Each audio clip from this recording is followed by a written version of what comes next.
En esta mañana vamos a estar analizando el tercer aspecto del Ordo Salutis, conocido como la conversión.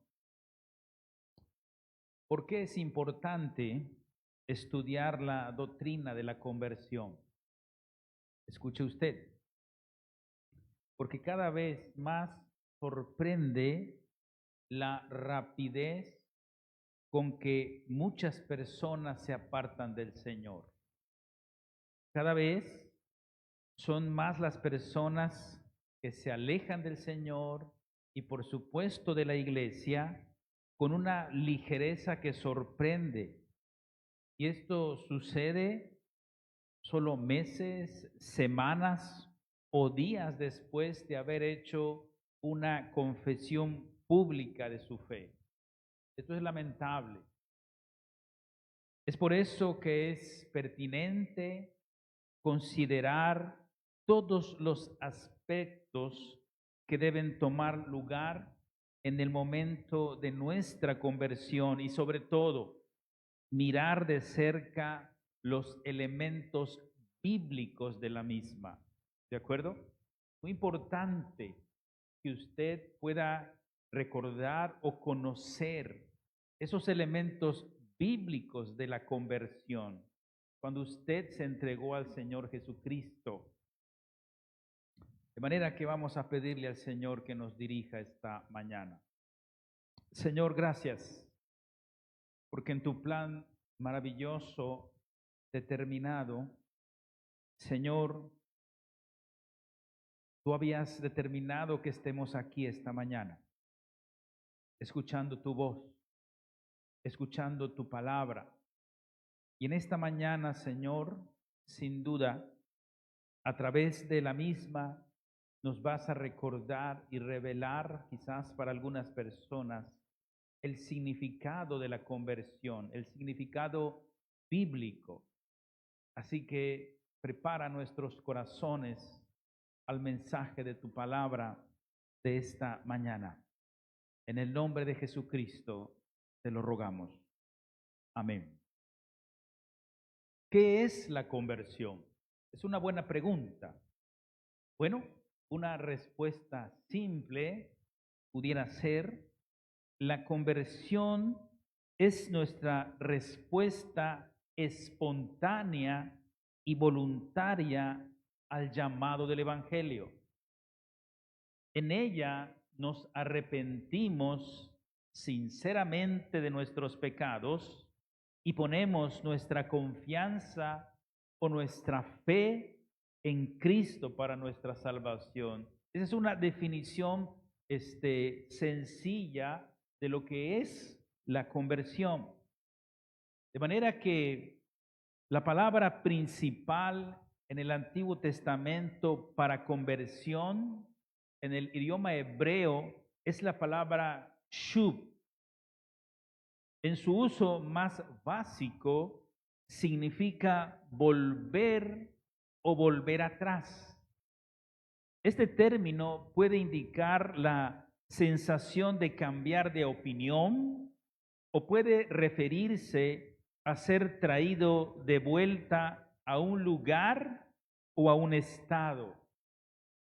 El verbo en el Nuevo Testamento, metanoeo, que significa girar, y su sustantivo relacionado, metanoia, cumplen la misma función que en el lenguaje del Antiguo Testamento.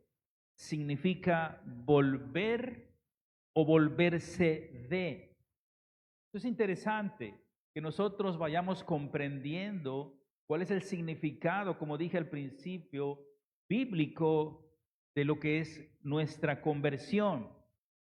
Y en realidad, amados hermanos, son muchos los textos que hacen referencia a esta verdad. Y el primero que vamos a leer lo podemos encontrar en el libro de Hechos, en el capítulo 15, el verso 3. Mire usted cómo lo dice. Así que, siendo enviados por la iglesia, pasaron por Fenicia y Samaria, relatando detalladamente la conversión de los gentiles y causaban gran gozo a todos los hermanos. Esto es lo que reporta el escritor Lucas allá en Hechos capítulo 15, verso 3, relacionado a los elementos bíblicos de la conversión. Pero también Primera de Tesalonicenses capítulo 1, verso 9 dice esto: porque ellos mismos cuentan de nosotros la manera en que nos recibisteis y cómo, ¿qué dice? Os convertisteis de los ídolos a Dios para servir al Dios vivo y verdadero. Qué interesante que podamos comprender los elementos bíblicos de la conversión para que al tener una comprensión basada en ellos podamos admirar el significado de aquel día cuando nos convertimos al Señor Jesucristo. Ahora bien, hay algo muy importante. La Biblia también abunda en pasajes que hacen referencia a los elementos necesarios e indispensables para la conversión. Nos referimos a los elementos del arrepentimiento y de la fe. Repito, elementos necesarios en nuestra conversión y también tienen respaldo bíblico, por supuesto, como Romanos capítulo 10, versos 9 y 10, que dice, es un pasaje muy conocido: si confiesas con tu boca a Jesús por Señor y crees en tu corazón que Dios le resucitó de entre los muertos, serás salvo. Porque con el corazón se cree para justicia y con la boca se confiesa para salvación. ¿Puede usted identificar los elementos necesarios que menciona la Escritura que debe contener una verdadera conversión? La fe y el arrepentimiento. También esto lo podemos respaldar en el capítulo 2 de Hechos, versos 37 y 38. Ahí dice de manera muy puntual: al oír esto, se refiere al escuchar el Evangelio, dice, compungidos de corazón. Es algo que llegó, penetró directamente a los corazones de los que estaban escuchando el mensaje. Y por eso dice, al oír esto, compungidos de corazón, dijeron a Pedro y a los demás apóstoles: hermanos, ¿qué haremos? Y Pedro les dijo: arrepentíos y sed bautizados cada uno de vosotros en el nombre de Jesucristo para perdón de vuestros pecados y recibiréis el don del Espíritu Santo. ¿Se da cuenta? Estos son los elementos necesarios, importantes en una verdadera conversión. En estos textos se destaca la importancia de la presencia inseparable de la fe y el arrepentimiento para recibir el don de la salvación. También el apóstol Pablo, cuando se despidió de los ancianos allá en Mileto, podemos ver que él da una breve reseña de la esencia de su mensaje.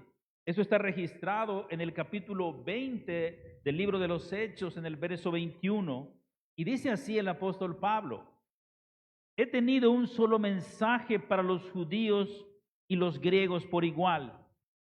¿Cuál es ese mensaje?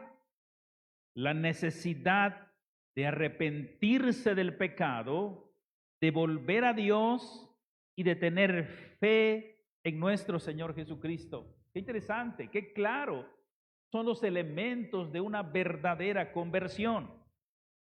De manera que, tal como decíamos la semana pasada, la regeneración, que es el aspecto que analizábamos la semana pasada, es inseparable de sus efectos.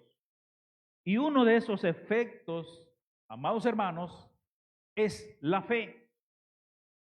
Sin la gracia de la regeneración, escúchelo, es moral y espiritualmente imposible para alguien creer en Cristo. Pero cuando alguien o ese alguien es regenerado, escúchelo, es moral y espiritualmente imposible no creer. Jesús dijo, por ejemplo, en Juan capítulo 6, verso 37, todo lo que el Padre me da, vendrá a mí, y al que en mí viene, no le echo fuera. Interesante. De manera que la regeneración es un acto exclusivo de Dios y solo de Dios. En cambio, la fe es un acto que le compete ejercer al pecador en respuesta a esa gracia. Es el pecador quien ejerce fe en Cristo para su salvación, no Dios. Como hemos estado diciendo, hermanos, tome notas porque esto es doctrina pura. Usted tiene que conocer su doctrina.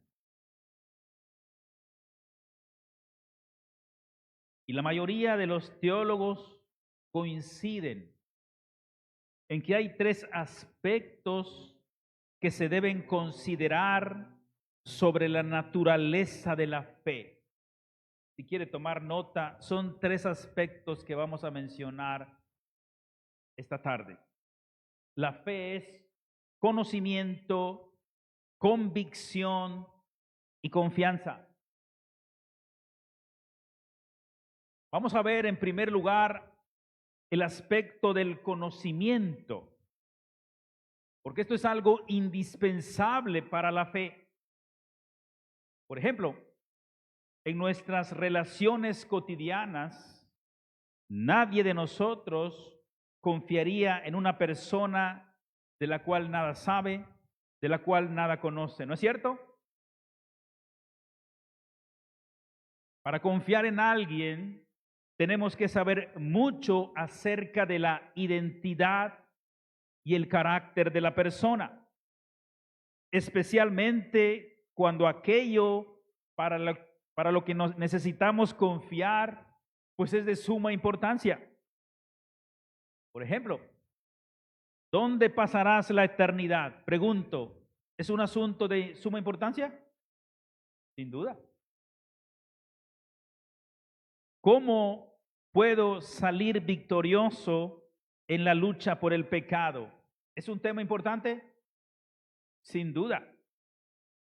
¿La vida después de la muerte es un tema crucial? Sin duda. Bueno, sobre estos y otros temas necesitamos saber quién es Cristo y qué ha hecho y qué puede hacer por nosotros. En otras palabras, la fe, no puede comenzar en un vacío de conocimiento. Ese es el primer aspecto de la fe, conocimiento. Y Pablo nos recuerda precisamente esto de una manera muy sencilla allá en el capítulo 10 de Romanos, verso 17. Así que la fe viene por oír, es decir, por oír la buena noticia acerca de Cristo. De manera que nosotros necesitamos conocer quién es Cristo, qué ha hecho Él en este aspecto de la fe. Es uno de los elementos de la fe. El segundo aspecto de una fe verdadera que culmina en una conversión verdadera es la convicción. La fe es asentamiento. Y cuando investigaba yo esta palabra, me llamó la atención que la fe o asentamiento, dice, es un movimiento de cabeza, de aprobación. Eso significa también asentamiento.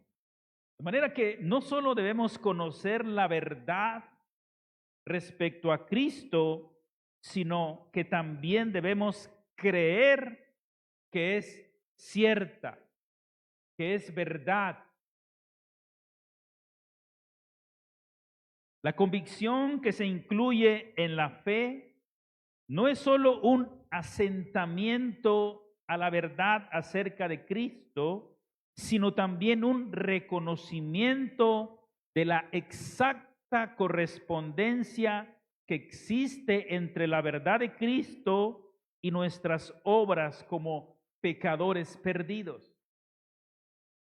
Lo que Cristo es como Salvador encaja perfectamente con nuestra más profunda y fundamental necesidad.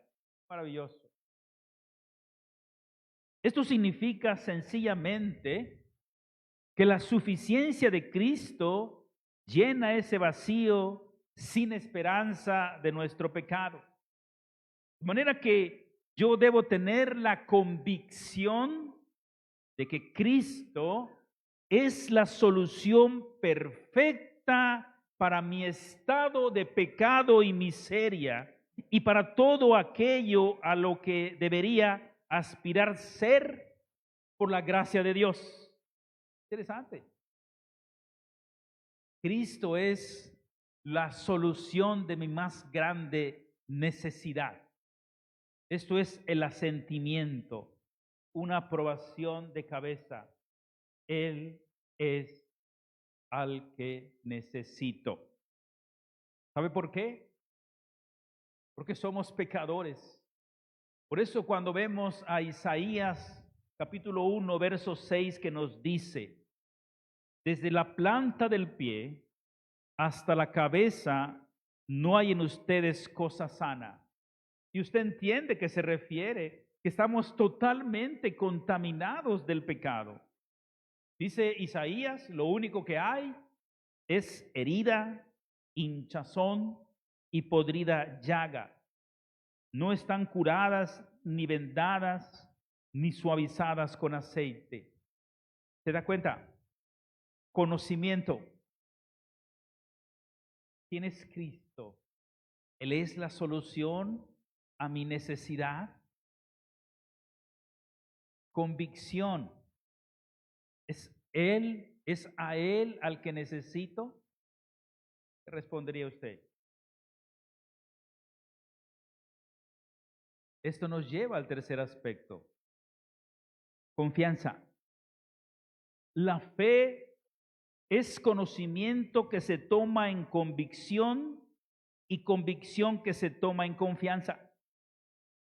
Es imposible para la fe llegar a las puertas de la entrega a Cristo y detenerse.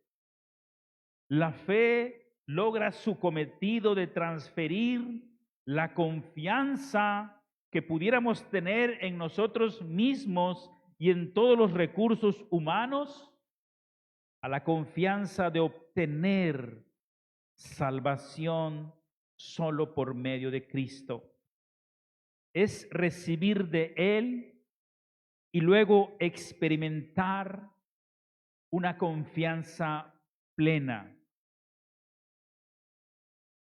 Es aquí donde aparece el acto más característico de la fe. Es un vínculo personal. Es la vinculación entre el pecador perdido y la persona del Salvador poderoso dispuesto a salvarnos. Interesante. Después de todo, la fe no consiste en creer en cierto número de proposiciones verdaderas acerca del Salvador, por más que éstas sean ingredientes esenciales en la fe. La fe consiste en confiar en una persona. La fe, repito, consiste en confiar en una persona, la persona de Cristo, el Hijo de Dios y Salvador de los perdidos. La fe consiste en entregarnos a Él. No es simplemente creer en Él, es creer y confiar en Él. Y esa es la idea también de Isaías capítulo 1, verso 18. Cuando tú tienes el conocimiento, tienes también la convicción y le agregas la confianza, venid, luego dice Jehová, y estemos a cuentas. Si vuestros pecados fueren como la grana, que dice Isaías 1:18, como la nieve serán emblanquecidos. Si fueren rojos como el carmesí, vendrán a ser como blanca lana. Conocimiento, convicción, confianza. Escuche también cómo lo define el Catecismo Menor, el arrepentimiento. El arrepentimiento para vida es una gracia salvadora por la cual el pecador, por un verdadero sentimiento de su pecado y la comprensión de la misericordia de Dios, con dolor y odio contra su pecado, se aparta de él volviéndose a Dios con un pleno propósito y empresa de una nueva obediencia. Interesante.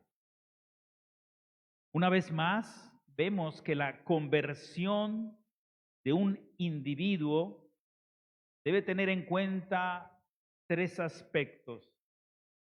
En primer lugar, una conciencia de pecado, una profunda tristeza por haber ofendido a Dios y el propósito de corazón de abandonar la vida pecaminosa. Esto es arrepentimiento. Asimismo, la conversión de un individuo descansa sobre una confianza en la persona de Jesucristo. Esa confianza otorga la seguridad de perdón y vida eterna. Esto es fe. Por lo tanto, amados hermanos, podemos concluir que cuando una persona se arrepiente genuinamente de sus pecados y confía en Jesús para recibir perdón y vida eterna, tal persona se ha convertido. Menos que eso, no cumple los requisitos ni se conforma a la enseñanza bíblica de la conversión. Te pregunto esta mañana, ¿ha sido esta tu experiencia?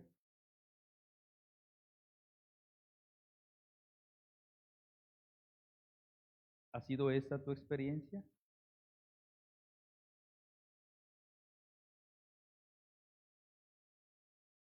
El pasaje que dimos lectura al principio, Hechos 16, versos 13 al 15, contiene los tres elementos que hemos estado analizando del Ordo Salutis. Nos referimos a la conversión de Lidia. Usted puede seguir los mensajes en la página de YouTube de la iglesia. Y el texto, si usted lo lee muy rápido, pasa desapercibido elementos bíblicos, teológicos muy importantes. Y en el día de reposo, era un sábado, salimos fuera de la puerta a la orilla de un río, donde pensábamos que habría un lugar de oración. Se refiere a que en esa ciudad nueva, donde apenas estaba llegando el Evangelio, no había ni siquiera una sinagoga para que Pablo como generalmente acostumbraba, visitaba la sinagoga. Una sinagoga se constituía por el mínimo de 10 varones. No había, al parecer, sinagoga. Es por eso que se fueron a la orilla del río. Dice, y nos sentamos y comenzamos a hablar a las mujeres que se habían reunido. ¿Puede imaginar esa escena? A la orilla de un río donde se sentaban a orar. Y ahí estaba la femenil. Bueno, todavía no era la femenil. Estaba naciendo la iglesia allá en Filipos. Y estaba escuchando cierta mujer llamada Lidia de la ciudad de Tiatira, vendedora de telas de púrpura. Y se refiere que era una empresaria. No cualquier persona se dedicaba a este oficio de trabajar con telas. Era algo muy caro. La tinta se obtenía de un molusco y era algo muy laborioso. Y entonces se infiere que esta mujer era una empresaria. Y dice que estaba ahí y adoraba a Dios. Y el Señor, ¿qué hizo? Abrió su corazón para que recibiera lo que Pablo decía. Y lo pasamos muy rápido, pero a la luz de la teología y de lo que hemos venido aprendiendo, podemos comprender muchas cosas. Dice, y el Señor abrió su corazón para que recibiera lo que Pablo decía. Cuando ella y su familia se bautizaron, nos rogó diciendo, si juzgáis que sois fiel al Señor, venid a mi casa y quedaos en ella. Y nos persuadió o nos insistió para que vayamos a la casa, dice el escritor Lucas. Qué interesante.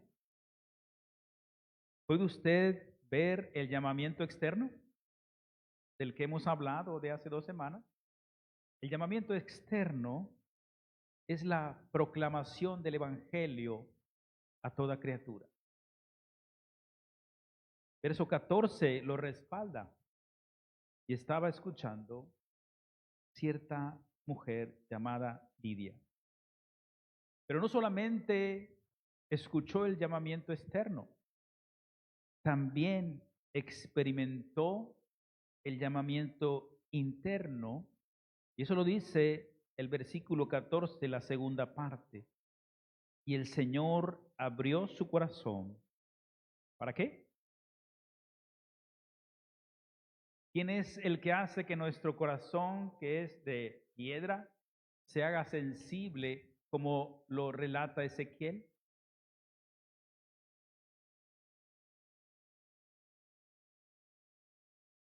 ¿Has experimentado esto?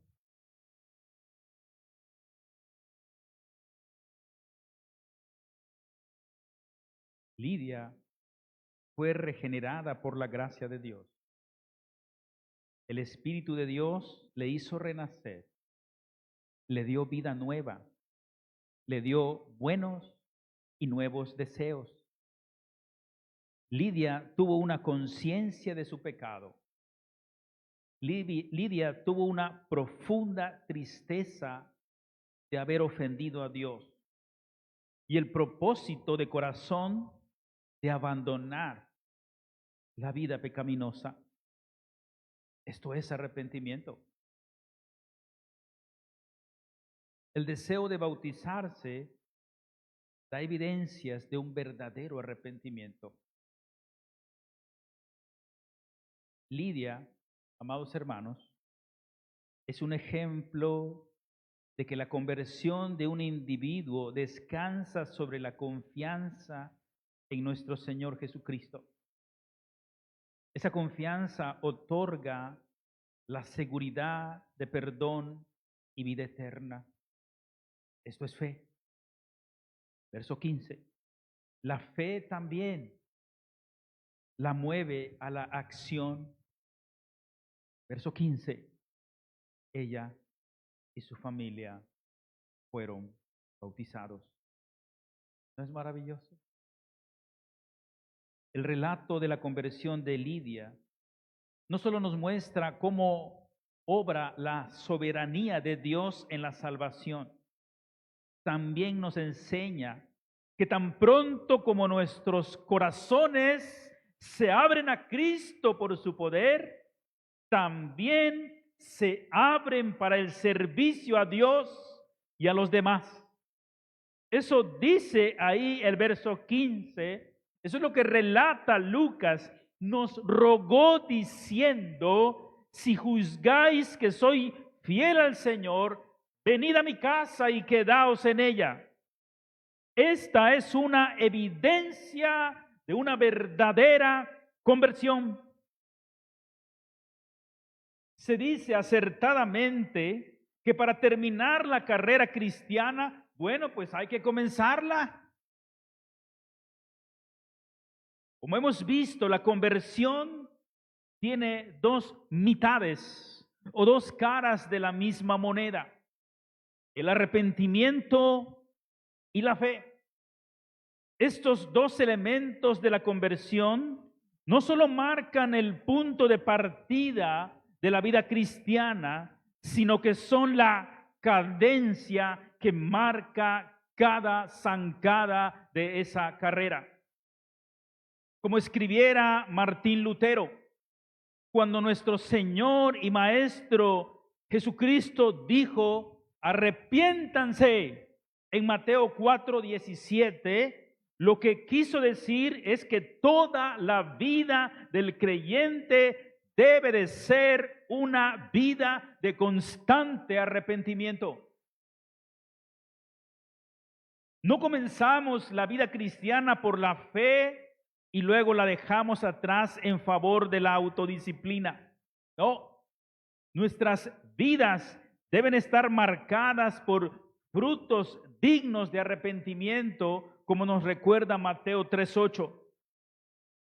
La fe y el arrepentimiento continuos dan autenticidad a una vida espiritual que comenzó en la conversión. Según las Escrituras, la fe y el arrepentimiento son marcas cotidianas y de por vida para un cristiano. La fe, amados hermanos, siempre está impregnada de arrepentimiento. Así como la fe no es solo un acto momentáneo, sino una actitud permanente de confianza y de reposo en el Salvador. Así el arrepentimiento resulta en una constante contrición. El espíritu quebrantado y el corazón contrito son marcas permanentes del creyente. En tanto que el pecado esté en nosotros, deberá haber conciencia del mismo y la convicción de nuestra propia pecaminosidad apremiará al propio aborrecimiento, a la confesión y a buscar el perdón y la purificación. Hermanos, la sangre de Cristo es el lavatorio de la purificación inicial. Amén. La sangre de Cristo es el lavatorio de la purificación inicial, pero también la fuente a la que el cristiano tiene que recurrir una y otra vez. Es en la cruz de Cristo que tiene su comienzo el arrepentimiento.